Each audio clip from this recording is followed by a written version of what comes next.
I don't know if you've noticed this, but the audiophile world can be a little judgy. All right, here we are again, guys. Mick, how's it going? Hey, not too bad, not too bad. What's new with you? What is new? Well, the listening room downstairs, as we're calling it, it is the space, S-P capital A-C-E. It's coming along nicely. We're all very excited. Spent 2 days ago cleaning out the entire garage for no better reason other than we're getting a new garage door, but also because we had furniture in the listening space that had just had to go. It had to. We had a giant beanbag. We had a chest of drawers. There was a changing table. It's like no, this room shall be nude.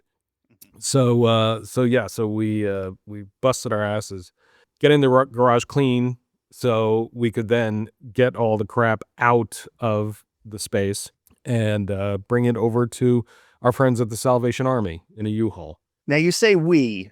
You're referring to you and your wife? Yeah. So your wife is actually helping you clean out the room that you are then going to selfishly commandeer and take over entirely as a second listening room? Do I have that right? Yeah. She's a special lady. She's a keeper. She is. I'm sure this is gonna bite me in the ass, but you know what? There's nothing that like love, attention, and compassion and $10,000 worth of airline tickets can't take care of. So another step closer to the more dedicated listening room. That's wonderful. Yeah. So I got the Maggies in place. I've got the amplifier. I got the Krieg 5350 Special Edition in place. I brought the CD player, the Oppo BD3 BDP one. I don't know. What is it? 103, right? 103. Yeah. Thank you. Yeah. Yeah. And I got another WIM Pro Plus only because, yeah, I mean, it's cheap. You know, the interface is good. Sound is acceptable right now. But of course, I'm sitting there in the chair and like most audiophiles out there thinking, wow, this sounds really good. And then the little devil on my shoulder pops up and says, yeah, but it could sound just a little bit better. Yes. Just a little bit. I know that little horned fellow quite well. Little pitchfork. Or, you know, he's holding a sharpened capacitor or a tube. Yes. So I thought, you know what? I was thinking, you know, maybe another DAC. You know, maybe another DAC, because what it was the mid-range, like you know, bass is bass, treble is treble, and it's like you can hide a lot of garbage in bass and treble, but mid-range, I'm sorry, nothing can hide in mid-range. And I just felt that the mid-range felt a little artificial coming out of the WIM, directly out of the WIM.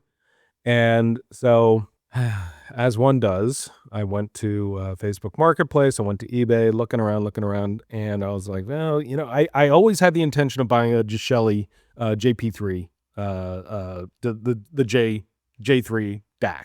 Always had the intention. But I remembered in the back of my mind that there's like a little bit of a cult following for shit audio DACs. Am I wrong in Definitely. this? No, definitely. They've built a great business with a lot of fans out there. Okay, so I'm not completely crazy. So yeah, so I was like, let me just look them up. Let me just see. You know, let me see what the big deal is. So I did my research, and they're like multi-bit, military and hospital grade DACs, you know, I mean, all this stuff. I mean, and you know, I was, when shopping for a DAC, I was always used to like, you know, is it Sabre? Is it, you know, the AKM? Is it, you know, Burr Brown? But now I'm like, oh man, I could get like military grade here. Weapons grade DAC. Is it NASA? Yeah. People seem to enjoy them. People seem to be like, look, this is extremely natural, very analog-y sound, particularly in the mid-range, which got me. You know, I was like, oh, crap, okay. So, yeah, started looking around on the secondary market, on the secondhand market, and I found one, a Gumby, as they call it, the Gunnier. What is it? Gunnier? Gunnier? Gumby. Yeah, Gumby. The Gunnier multi-bit, also known as the Gumby, the Gumb, and found one for $750, which is, I think, a good price, because normally they're like $1,500 as far as I can tell. And you know, the dude is maybe about 45 minutes from my house, and so tomorrow I'm gonna Go pick this thing up. Do I have the money right now? If I don't buy propane for the house, sure. Yeah, but winter's almost over. But it's just that little devil on their shoulder, and I can't shake him. Well, I'm here for you. That's why this is kind of like our like confessional booth. This is kind of where you have to like confess your sins to the world. Yeah, and it's a good thing that nobody's listening. So, That's true. well, there we have it. When we come back, we have a special guest, don't we? Yes, we do. Yeah, who are we talking to there, Mick? We're talking with a friend of mine, Scott Bierfeldt of Verdant Audio. They are a retailer, high-end audio retailer, and I've watched Scott build this company up over the past almost 10 years now. And he's completely honest, straightforward. He's a wonderful guy. I trust him completely in audio matters, and I would just love to hear. I haven't talked to him in quite a while, and I just want to hear how the sort of the state of high-end audio, what the trends are, where things are going, what's moving, what's not, what's hot, what's not. All right, cool. Well, we'll be right back.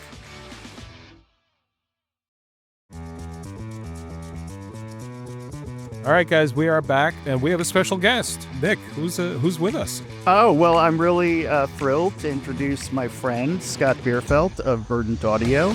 Scott and I have a history going back, it's going on 10 years at this point. And I watched Scott, right in the early days of his company and his dream, build it up into really a great business. And I just thought it would be really interesting as one of our guests to kind of give us that perspective. It's not one you often hear in maybe some of these forums, but I'd like to hear Scott's view as a audiophile and a retailer now, and a manufacturer, having made some brilliant speakers on his own, and just kind of get, I thought maybe a state of the industry kind of chat with you, Scott. Well, thank you guys for having me here. The business is my wife and I, for the most part. Right. There's, Of course. we have a few other partners here and there that help us out. I, for the most part, take care of direct selling with customers and any kind of fulfillment operation stuff. I, for the most part, get to choose what we carry.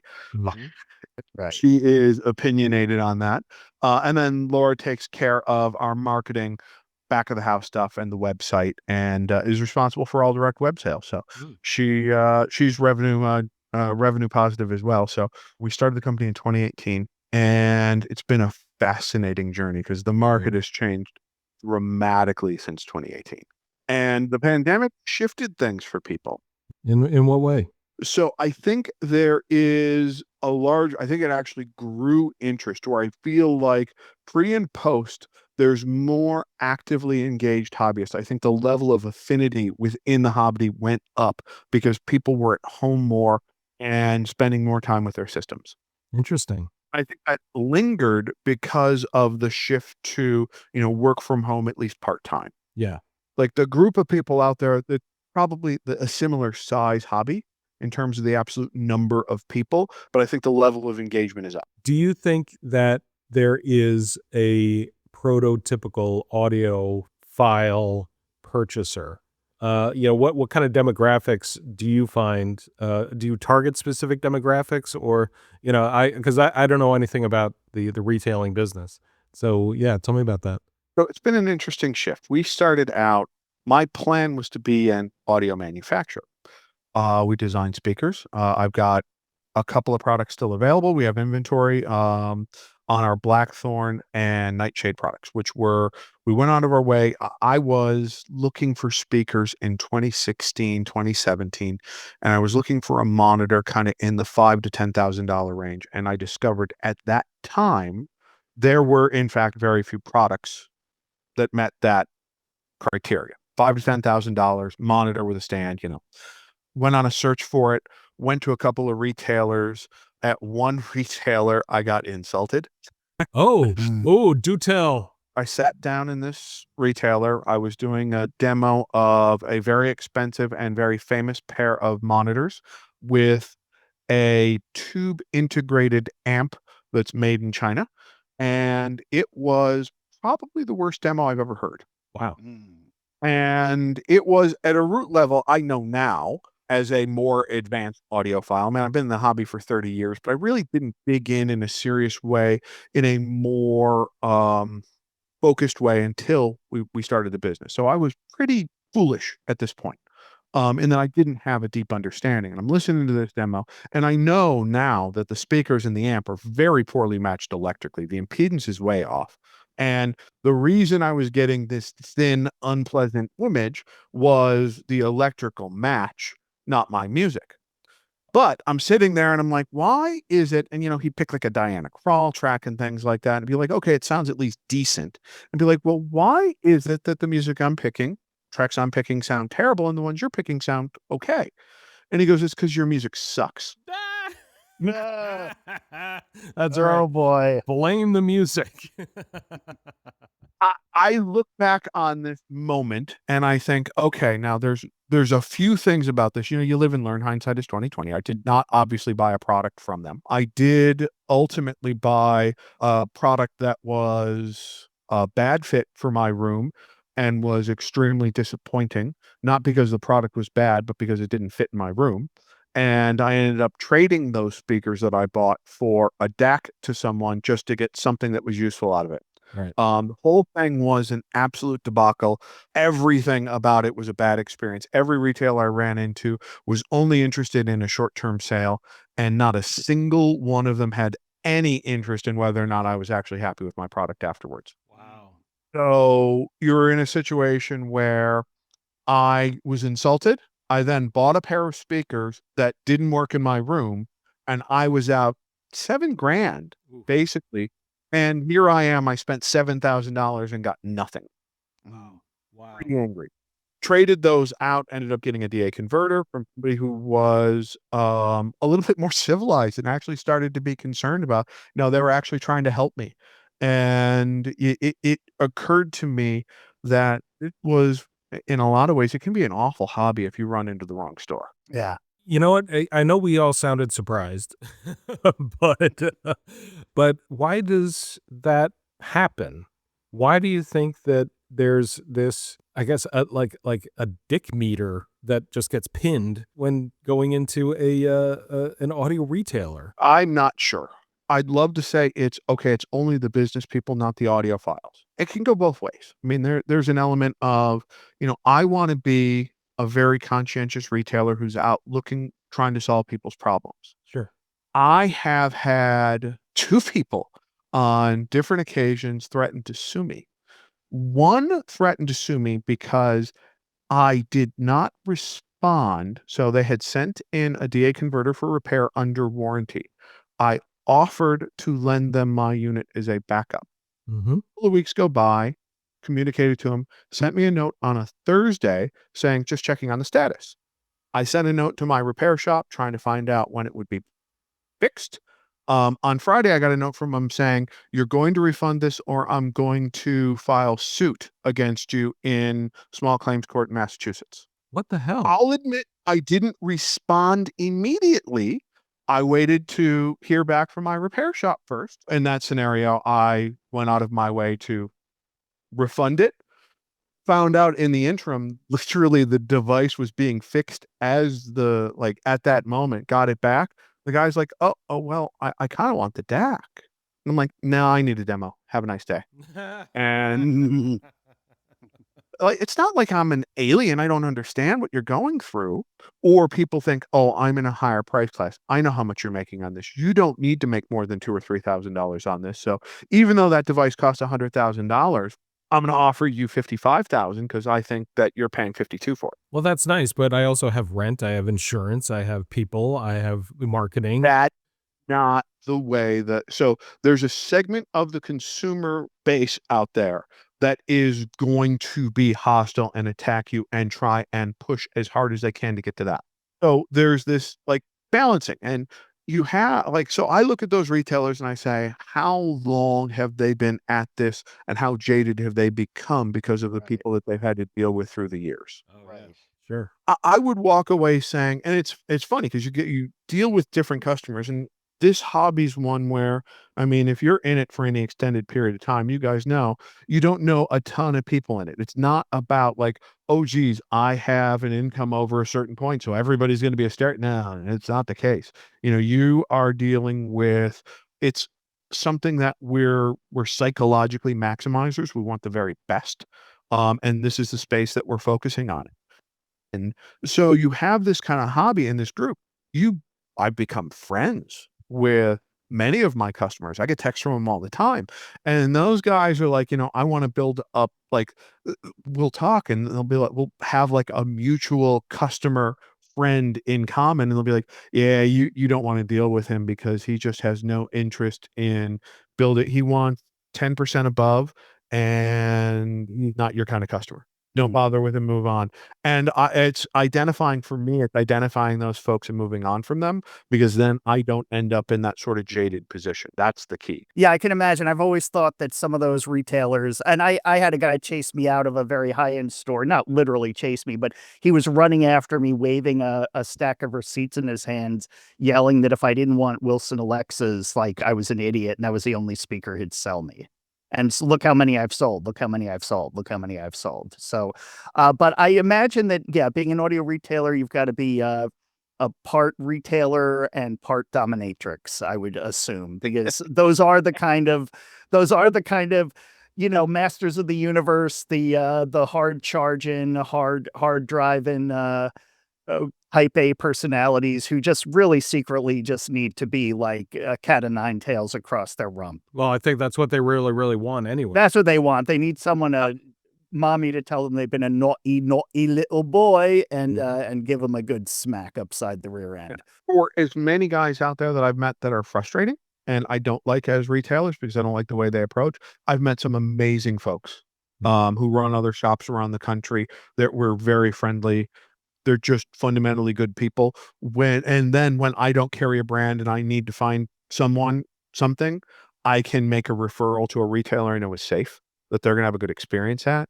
You have those friendships that you build up. And even though you're technically a competitor, you're not, because they're carrying products that are different than yours, or they're not going to be getting into a fight with you and running you down to 7% margin where nobody wins. Even the customer doesn't win. Because ultimately what ends up happening, this is the other funny thing, is folks get out there and they'll buy these products and they'll really beat the hell out of the retailer to try and get a price down as low as they can, and then complain when the used goods are, okay, you got a 30% discount and you're upset and unhappy that used products are selling at 50% off retail. Yeah. I can tell you why that's happening. It's because everybody's paying 30% or getting 30% off. And the brands that, the brands where the margin is either the margin's not there, there's products out there, not every brand has 40 points. Or so either the margin is not elevated, or they're very protective and they find out you discount, they will yank the line and not think twice about it. Those products you'll see you'll sell used at 20% off retail. Well, instead, I'm going to ask you, speaking of the products, we talking about different, like the retail business, the customers, some of the products, some of the interactions. I'm curious, like, if you don't mind just shifting gears into, I'm really curious, like what you're seeing in terms of like customer trends right now. Like, I know like vinyl is still popular and will be popular, but I remember a time when you said like DAC sales were really overtaking like your analog sales and things like that. What would you describe sort of this, like the type of componentry and the kind of trends you're seeing in what's moving? So my business is very focused on digital. Digital is obviously very popular. We're seeing, from a trend perspective in digital, I'm seeing a slight uptick in interest in CD trays lately, and people seriously considering CD players as an alternative to just getting a DA converter. Again, if you've walked into any library sale or record store, you will see oodles of very inexpensive CDs. Yes. So now I can buy something and own it for $2-3. Yep. There's a lot of appealing reasons why. So I've seen an uptick in CDs. In the very high end, I've seen an uptick in interest in reel-to-reel. Oh, yeah. Oh, wow. I believe there is a segment of the market that acknowledges, or at least believes very firmly, that reel-to-reel is in fact the best sounding medium, particularly if you get yourself a first-rate master. There's a bunch of people out there that are refurbing Studer devices. You're seeing Revox devices out there. Those very same Studers that in the early 90s, early and mid 90s were getting tossed out onto the side of the road. Everybody wants one now. And there's more masters available to where, depending on if you know the right sources, you can find between. I have a source that's got about 500 masters available that they're making copies off of. I've got another guy who's got about 1,000 available. Wow. So they're not completely mutually exclusive lists, but let's say you get to 12, 1,300 different recordings that are available, that becomes a little bit more interesting as a medium. When we talk about the different camps, we talked about the 3 different types of audiophiles, at least within the subjectivists, are getting more into, I think DSPs are becoming more accepted. Room correction is becoming more popular. And I'm seeing things like, so you look at Weiss and Applied Theoretica. You have within the Weiss front end on you have significant DSPs that are loaded they have the de-esser, which eliminates sibilance.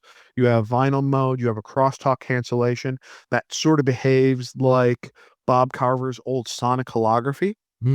And it eliminates and gives you a clearer image from the left and right channels, and basically a broadcast noise that kind of cancels out that sound from either channel. And then the ultimate version of that becomes Applied Theoretica's Bach system, where Edgar at Princeton is literally working on plasma rocketry for inner space travel. Okay. And the other thing he was working on was, he said that for a very, very large audio manufacturer that does stuff in auto, that he is working on technology to try and arrange it so that the driver and passenger could be listening to 2 discrete things next to each other and not bother each other.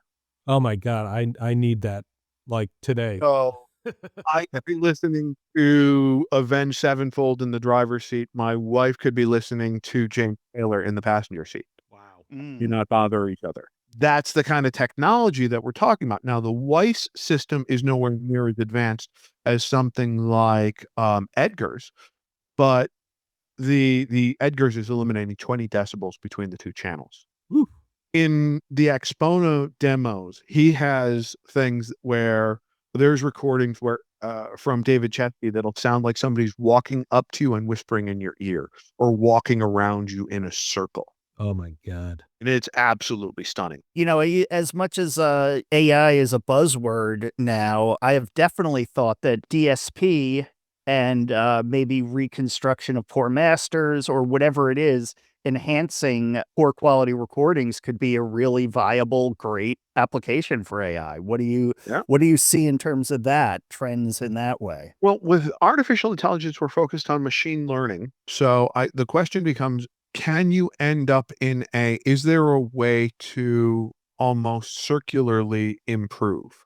So is there a potential for continuous improvement? I mean, that's where AI really is extraordinary. It's that distillation and relearning and going over and over and over. Could be very fascinating. Is there a scenario where you can come to an optimized sample rate or something that happens within a machine learning environment? I don't know. I think there's some very, very smart people out there that will come up with some very good ideas. It's an interesting place. I don't know if it's been a focus for a lot of developers. I think there's been a lot of focus on imagery and AI visuals and things like that. I don't know if there's been as much focus on audio. It might start out in like the remastering sphere or something like that, like where they're able to apply it to old masters and maybe get that extra level of detail retrieval or noise suppression or whatever it is. So yeah, it'll be very interesting to see what they come up with for sure. See if AI could take the hiss out of Kind of Blue. I just got the UHQR of Kind of Blue, actually, and the pressing is magnificent. But there's still hiss, isn't there? I call it a patina. Yeah, it was obviously my first jazz record. I remember buying it, and we heard it, and I was there with my roommate and a couple of friends at a store called Northern Music and Video in Potsdam, New York. Oh, wow. Okay. But yeah, I've been a jazz fan for more than 30 years. It was one of the genres that I got interested in right after heavy metal and kind of classic rock.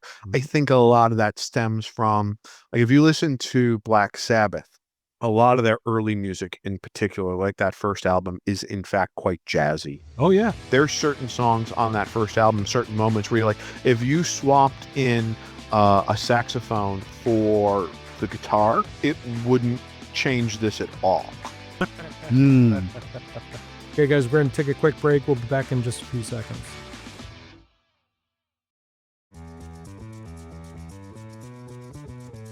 And we're back. Speaking of music, what kind of music do you listen to? And let me go a little bit further.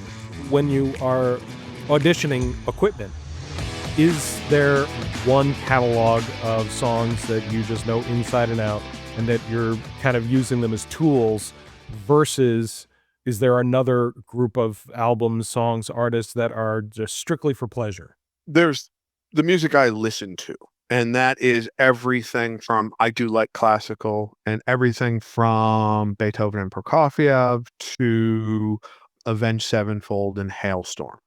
When we show at shows, we have a very unusual mix of music, more because I do steer clear of some of the standards. Like, I don't play Diana Krall, I don't play Steely Dan. Part of that is I don't love Steely Dan. All right. Well, there you go, everybody. This was Scott from Verdant. And I don't love Diana Krall. So, I mean, Yeah. a lot of the stuff that is sort of gold standard stuff, like if somebody comes in and asks me to play a particular Steely Dan track or Diana Krall track, I will play it for them, but I'm not going to volunteer it. Alternatively, I have had, I mean, in our mix, we'll have everything from Dream Theater. I've played Disturbed in our mainstream just shows. I mean, yes, I'm not going to play Down with the Sickness from Disturbed. It's going to be Sound of Silence or something like that. But we're going to try and find things that are a little bit softer and appropriate for the room. But in the same token, it isn't necessarily the classic audiophile fare in terms of my preference and what I listen to. When I sit down and need to listen to a new piece of equipment, I have 5 tracks that I go to almost immediately, though. And I listen to them for very particular things. And those 5 tracks are Duke Ellington and John Coltrane's In a Sentimental Mood. I know that track inside and out. The piano on it is absolutely flawless. There's some outstanding drum rolls in there that rival the level of detail that comes across in it on a good DAC, a good recording, a good bit of analog. You'll hear incredible separation in those drum rolls that won't be there in mediocrity. The sparkle around the piano, the air around the hi-hats and things like that, all of that sort of flows through, and you get a very good idea of the quality of the image, the stability of the image, the air around instruments and things. It's really wonderful track to deliver all of those things. I then move into Sting's Be Still My Beating Heart. Yep. There's a few things I'm looking for in that track. The scale of the image is gargantuan. Like, in a good system, that the image it might extend, it'll feel almost infinite in both directions. You can have sound coming from in certain spots behind you and just 15, 20 feet to either side of the speakers. I don't care how big your room is. It should feel immense. There's bells in there wherein the decay associated with those bells is absolutely critical. There's certain spots where Sting's voice can drift sibilant if you run into a DAC or a system that's overly bright. And there's a few spots where the sound drops, the beat drops, and you get to expose the noise floor within the song. And all of those things sort of flow together, making that a wonderful track. I then jump into Liberty by Annette Aspic. One of my favorites. Beautiful song, where it's the pinpoint precision of those effects. Her voice, particularly in the second portion of the song, gets really, really sibilant in the wrong system. Not to mention the fact that it's a relatively quiet song, and if you don't have a good noise floor, you're going to miss a lot. We then flow into, it's also obviously a test for a female voice, which we haven't heard yet. We then flow into Duende from Bozio Levin Stevens. which was a super group of Tony Levin, we know from King Crimson, and Peter Gabriel, Pink Floyd, and a myriad of Pink Floyd after Roger Waters left. He did the bass work on those albums. Obviously an extraordinary bassist. And I remember that it's the guitarist from Billy Idol, and I forget who the other gentleman, but they're all very, very talented musicians in their own right. One of the cool things about this track is it opens up with a brief solo from each of them in their respective instruments, and then it moves into this almost flamenco-like song that is that builds in dynamism. You get the precision of each of the instruments, the clarity of each of the instruments. There's a moment in Tony Levin's bass solo in the opening of this where he's just playing the string super, super fast. And in a good system, you will hear each individual pluck. It will come through very clearly. It sounds like somebody rapidly playing the bass.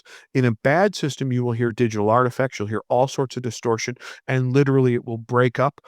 In a really bad system, it will just sound like one long bass note that's just mush. Interesting. So you have, again, we're going in and we're digging, and now we're looking to check the dynamics of the song. Can you get good separation in the instruments? How stable is the imagery? All of that's going to come out in that song as well, along with the ability to handle rapid notes at low frequencies, which is surprisingly difficult for some DACs. And then finally, we use a particular Berg quartet piece. It's one of the Mozart violin concertos. I forget the exact one offhand. I have it saved in my list. But the opening of that, this is a chamber piece. So we're testing for sibilance and strings. Are the strings kind of mushing together into one amalgamous string, or are we getting decent separation? This is an interesting one because where you want to have right-sized imagery with a chamber piece. It shouldn't sound like a full orchestra. It should sound more intimate. So can the DAC swing between those two? Is there a balance? And this is one where even the very best devices I have heard are going to struggle to make a piece sound. It's tough to make a piece sound small when everything else sounds big. Yeah. And I don't give for the DACs that do make that sound a little bit too big. It's not like we're going to be, or, whether shouldn't say just DAC, it could be a bit of analog. I actually think in some ways it's a little easier on the analog side to get that sizing right. It feels, you listen to a chamber piece on vinyl, it usually sounds smaller and more intimate than if you're listening to it on digital. There's a few that do a good job of pivoting between that, but there's not many. It's very uncommon. Yeah, that's a great list. What I like about it is that it does span a lot of genres, but it also spans the audio spectrum. You've got your bass, you've got your mid range, you've got your upper mids, you've got hi hats. Yeah, you've got everything in there. The goal is just to get in. If I like something or don't like something, it's not about whether it's good or bad. It's about that helps me diagnose the tonality of the piece of equipment and how it's going to fit in the system. Like I don't sit there and I don't want to say if a piece of equipment is bright, that's not bad. Mm-hmm. Bright piece of equipment with the rest of the system being warm is going to give you a nice balanced system. Just like a warm piece of gear is not inherently good, because if I drop a warm piece of gear into my system and my system's overly warm, now it's going to be dark, laid back, recessed, and unpleasant in the opposite direction. When I think about, high-end audio, I mean, I know one of the things that comes up and a lot of people debate about, and I'm sure you hear it all the time, is why does it cost so much? Where do you find the greatest kind of value in high end when it comes to digital gear? So people with digital, there's a fundamental gap it's a DA converter. It's a digital to analog converter. There's two words there, digital and analog. Okay. The digital side is zeros and ones. Absolutely. And I would argue and tell you that I do not think there's any superiority between an R2R solution, an off-the-shelf chip, or a custom FPGA. I do think you're going to get slightly different interpretations of the music, depending on exactly which chip you use, or whether it's an R2R design or an FPGA. There's absolutely brilliant people out there working with all of those, and you can end up with an extraordinary DAC with any one of those tech. The excellence of a DAC has nothing to do really with the digital side, is my experience. It's the analog side that matters. Anybody can go out on Google and do some research and find out what DAC chips cost. The cost of the unit is not in the chip. I mean, the last time I looked, I think the Sabre Pro chips, if I was going to buy 100 or 500 of them, were about $40 a piece. Mm-hmm. Yeah. Yeah. You need one or two, there's $80. So let's say there's 4 of them in a DAC, which would give you 16 cores per side, because there's 8 cores in those chips. So you'd have 16 cores per channel. That would be insane.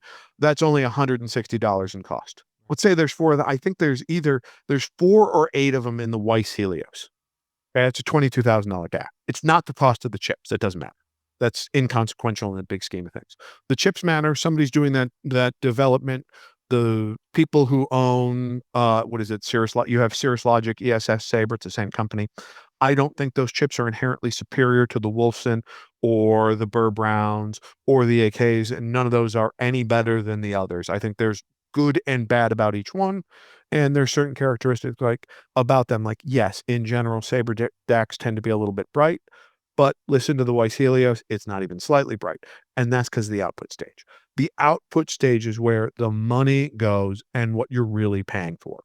A great DAC is going to have 1 transformer for the digital circuits. It's going to probably have 2 transformers for the left and right analog circuits.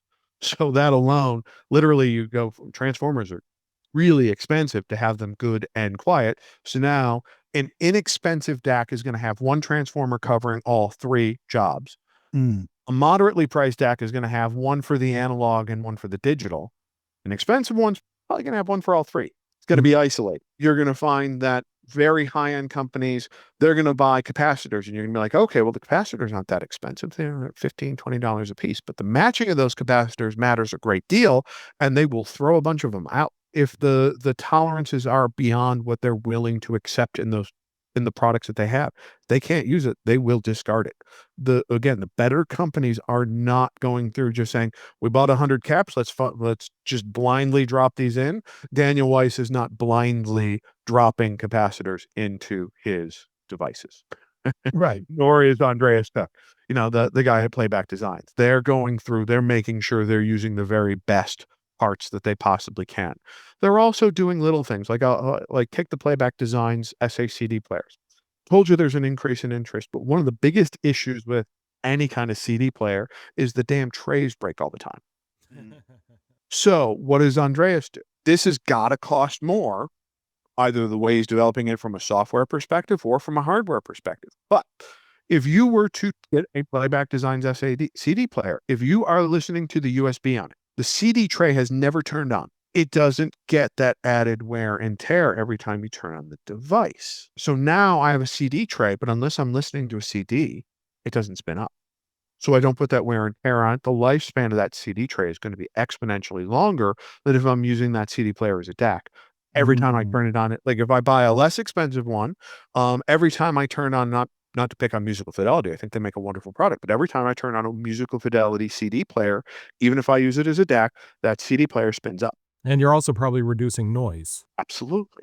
All little things. It's that kind of care. Andreas has his own proprietary input called P-Link, which is a fiber connection that goes in. This is not that uncommon on these high-end devices. They'll either have their own input, or a lot of these guys, because they're trying to keep the noise floor as low as possible, or they'll have their own renderer. Building a renderer, you got to pay somebody to build software for it and firmware, and then maintain it through time to manage, unless you have a software developer on staff. Yeah, Lynn has software developers on staff that does that stuff. They're a big company. These smaller guys, when they do that, they have to farm that out. There's cost associated with that. When you look at the machine work, you mill something out of a solid piece of aluminum. Do you know how much CNC time that takes? And the cost of it? The aluminum isn't all that expensive, but I have to put that into a 5-axis CNC machine. It's going to sit in that machine for one piece of an SME Model 60, they said, took 15 hours. Whoa. Okay. So you're now chewing up 15 hours on a 5-axis machine that could be used to make a medical device or a part for Formula One, so it's not just, so you have this immense, so it's not like You have this mindset like, oh, it's 8 pounds of aluminum. That's aluminum is $3 on the wholesale market. It's $24 in aluminum. What the hell's the problem? Why am I paying $60,000 for this table? Well, the person standing there next to that machine, because they're a skilled laborer in a Western country, is not earning 50 cents an hour. That person's probably getting paid, somebody who's managing a 5-axis CNC machine that is very skilled labor. They're probably making $50 an hour. I've got very skilled labor on a machine that probably cost the guys at SME said when I was there, they had said their 5-axis machines that they had were in excess of 7 figures. So I've got $1 million machine. Let's say it's a $1 million plus machine with a person standing next to it. Sure, the aluminum's not that expensive, but I got to have them do that. Yeah. So when I look at something that is one solid chunk of aluminum, and you look at like the Lin Climax, it's like, okay, it's $42,000. It's an expensive device, but it's made in Scotland by skilled labor. And it like just the chassis alone is milled out of a 5-axis machine. You have all the R&D that goes into the development of this stuff. You've got engineers that have to be paid. You've got your marketing dollars and all those things. Like going with a small company that doesn't spend, you just pay their cost of R&D is higher or to get to the same level.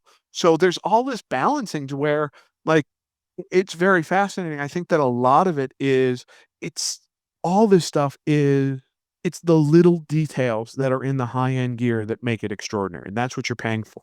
It's the care, it's the love and the attention. It's making sure that the capacitors are matched much more precisely. Even tubes. Like one of the things that the guys at Cantor do, they burn down their tubes for 100 hours before they match them, and you get a better match through time. That attention to detail, those little places that people focus is what you're really paying for, as opposed to a mass-produced PCP that's bolted in place. Things are clipped on, whole things together, screwed together by a machine, and put in a box in 20 minutes. That's what you're paying. Yes, it can be you're paying exponentially more for less and less in terms of return. I don't deny that. But in the same token, there's real cost associated with this. These people aren't marking this stuff up 3,000%. That's one thing that I think that kind of going full circle here. We go back to like the sort of the measurement obsessed crowds. It's so reductive and reactionary because they're like, well, if this squiggle matches that squiggle, then you're wasting your money by why aren't you just buying this $90 Chinese tack? And it's very hard to get someone to understand that, what the meaning of the phrase, someone who knows the price of everything, but the value of nothing, just makes me despair, because a lot of newcomers, people who might be coming to this hobby and getting this opportunity to, those people, the playback design guys, are the ones who are making the future, not these little like ankle biters, sitting on some message board somewhere. Yeah. I agree completely in some ways. And I disagree in some ways. So think of it this way. I dislike extremes. Even Okay. and when I say this, if I'm sitting there saying reductively, I believe measurements are the only way to go, and I am mindlessly going to pursue perfect sound via measurement. And when I get that perfect measurement, my sound is perfect. I need to stop.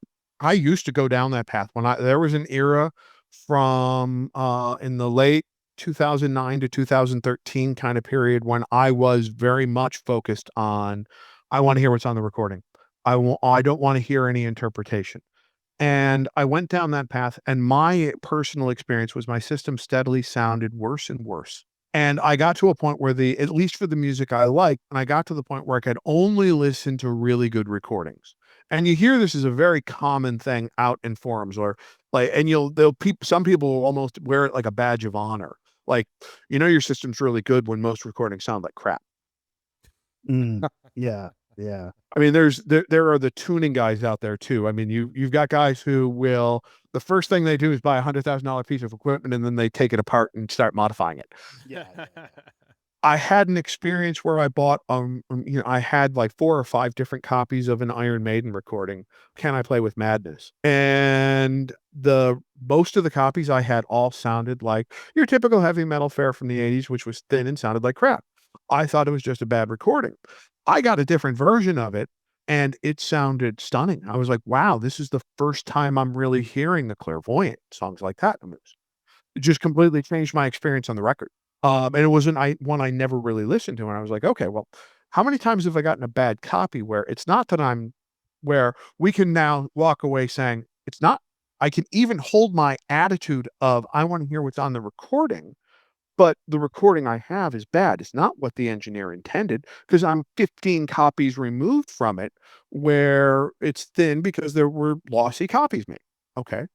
Then I read an article with, the guys from Rush in Stereophile, and they were talking about, I think it was either Vapor Trails or Test for Echo, where they're like, even if you asked our engineer, he would tell you it needs to be remastered. Where they're like, "We don't even like the mastering of it." If the artist doesn't like the master, why do I want to hear what they don't even like? So I kind of walked away going, okay, there's going to be some great recordings out there. So I need to make sure that as I'm building a system, I want to preserve the sound of those great recordings. We don't want to color those and ruin them, but my attitude is I need to elevate and fix what's wrong with everything else. And that's kind of how and maybe it's a rationalization that made me move away from that philosophy, but that's when I started making significant modifications to my system in terms of system design. I had that terrible experience purchasing a pair of speakers, and then it was like, "All right, I gotta get to a point where I'm gonna make my music enjoyable and fun to listen to again." And I went from quality, high measuring stuff, speakers that were designed on a Klippel, to my own design. I went from solid state gear to where I shifted to tubes hard and stayed there. I find the second order harmonics they produce quite enjoyable and don't care if I'm listening to distortion. If it sounds good, so what? I moved into analog, and that one was tough because analog was I knew so little, and I made some mistakes there, and I'm now learning more, and actually, have to say the Lin people are, thank God for Lin and the folks at SME to help teach. The manufacturers are bringing us along, helping bring me along to educate me. And with digital, if you believe bits are bits, just remember that there's an analog side to this, and the better the analog stage, because that analog, you have to convert to analog and then amplify it, right? Gotta happen inside that device. We gotta convert it to analog and amplify it. If that's not done well, it's gonna sound like crap. I mean, look at the Weiss Helios. The Weiss Helios, I mean, that thing is absolutely stunning. It's one of the better sounding DACs I've ever heard. It uses an off-the-shelf Saber chip, but the output stage, my God, it's natural sounding.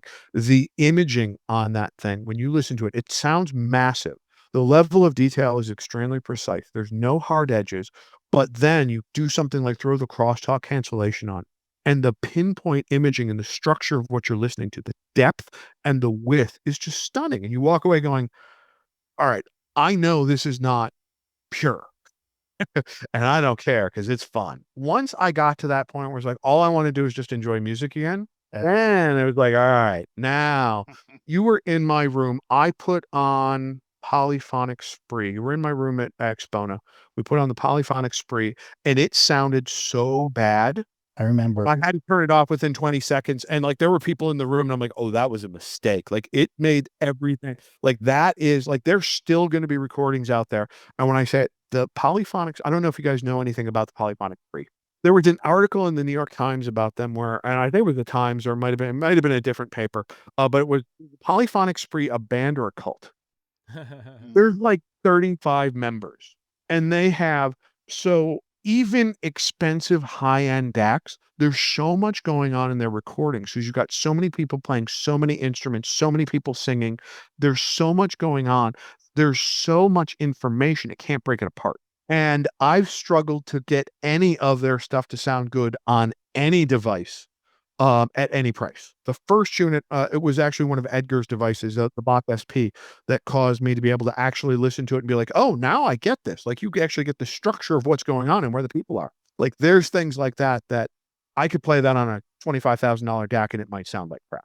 I can't make everything always sound good, but if I can get to a point where I can walk away saying, yep, I can only listen to the polyphonic spree in the car, but I can listen to everything else, I'm good with that. That's great. I'm not familiar with polyphonic spree, so I'm gonna have to give it a listen either up here or down in the new listening room that I'm putting together. This has been great. I do have one more question. I ran into somebody, and I'm not going to say who they are, but they consider themselves an audiophile. And they said, well, you know what? I've been doing this for such a long time that I can look at a graph, I can look at a chart, and I can tell you exactly what that speaker sounds like. And I almost blacked out in rage. How do you handle that, particularly as a retailer where you have to like kind of walk on that fine line between, well, that's an interesting thing you say, and wanting to just, drop a brick over their head? First off, measurements have an immense amount of value. I use, especially with speakers, I use measurements all the time to evaluate and try to understand speakers I've never heard. One of the challenges as a retailer is I have to try and help people buy products when they have elements of their system that I've never heard, never seen. Sometimes I have somebody call me up and be like, okay, that's a company I've never heard of, much less a speaker I've ever. So you go out to their website, you're going to look at, like, there's critical things you got to understand. I want to know average impedance. I want to know minimum impedance. I want to know sensitivity, absolutely, factors. And I want to know the plus and minus range, or preferably plus or minus 3 decibels up and down. And if I can get a graph, so what I can tell from a graph when I look at it, I can tell you, generally speaking, if a speaker is going to be slightly bright or laid back, but that's not what a speaker sounds like. Right. So there's aspects of it that I can understand, but I can't understand the complete character of a speaker just from looking at the measurements. Now, am I going to understand how it's going to image, how it's going to work in a room, my proximity to the wall that is going to be required, all the things that are going to go into making a smart choice for putting a speaker into somebody's room or matching a piece of equipment with it? No, I can't tell that from the measurements, but I can start moving in that direction. And as we have a conversation with somebody about how the speaker behaves in a room, then I can get there. Actually, I think that's one of the things that's been most fascinating about the journey is I used to have those firm opinions and I thought I was right. And at every turn I've learned I'm largely wrong in the sense that there is no best. There's no inherently bad piece of equipment unless just literally designed fundamentally wrong. Like there was a mistake made. And I could tell you that I could go out and I was having a conversation with somebody and they're like, do you think you could go out and spend $1 million on a system and just make it unbearable to listen to? I'm like, I could do that and it would be really easy. I've heard a few of those systems. Yeah. So, like, I guess that we have folks out there that have very firm beliefs. I have to obviously adapt in dealing with those. But my goal is I don't need to change anybody's mind. You believe measurements are the most important thing? Well, the best measuring speakers that have ever been tested by the Audioholics folks are per listen. So you should probably buy per listen speakers. So if you want per listen speakers because you want the best measuring speakers that Audioholics has ever tested, let me know. I sell per listen speakers. They're wonderful. Can I tell you how it's going to image, how it's going to react in the room, what it's going to be like to experience those? That's the gap. Yeah. Well, Scott, you said you can't change anybody's mind, but I hope what I always do is that you can encourage them to keep an open mind. If they keep an open mind, people will often find they can have more wiggle room to kind of change their own minds over time. And that's why I like going to the forums on particularly Reddit, because there are so many people there with open minds, particularly the audiophiles. That is a very funny statement. I can't believe you said that with a straight face. He gets a straight face. It was brilliant. I will say this, the Reddit audiophile forums are probably the second worst forums I've seen on the web. The absolute most toxic, horrible place in the world is Audiophiles North America on Facebook, Oh, okay. which there's a couple of normal people out there, but if you are not, it is almost an extension of the ASR forum. Like, Yeah. I like Amir. I think Amir is a good guy. I have zero issue with Amir. There's a few people over there who I think are nice folks, But if you go over, I mean, that's a heavily moderated forum, and anybody who's not a measurement guy who wants to pick a fight is booted from that thing immediately. Wow. Yeah. Interesting. Yeah. The Audiophiles North America forum is a measurement forum, basically. So God forbid you, and Reddit becomes like, those measurement guys tend to have very loud voices. They tend to be very aggressive, and they tend to be kind of mean-spirited towards some folks. I preach synergy. Everything is about synergy. What do you want your sound to be? Know who you are, accept who you are. If you like a more forward image, don't buy equipment that's laid back. Buy equipment that's going to be a little bit forward. If you like a more clinical sound, there's nothing wrong with that. Own it. Be that person. If you want a dark, laid back sound because that's what you enjoy, cool. There's nothing right. What I like and what you like can be completely different. You got to build a system to meet your taste. That is what it's all about. I love this stuff. I've been doing this since 1994 as a hobby. I was 16 when I got my first real stereo. I love this stuff. Love it. Scott Bierfeldt from Verdant Audio has been our guest. That's Verdant as in green. Yes. Verdant Audio. You can check them out at verdantaudio.com. Scott, thank you. Thank you for your time. You're very generous Thanks, with your Scott. time. I really, really appreciate it. You guys have a wonderful rest of the day. That wraps up this episode of The Sound or Music. Thanks for tuning in and indulging us. Remember, it's all about enjoying sound that moves you. If you like what you heard, be sure to subscribe and share with your fellow audiophiles. Until next time, keep your ears open and clean your damn records.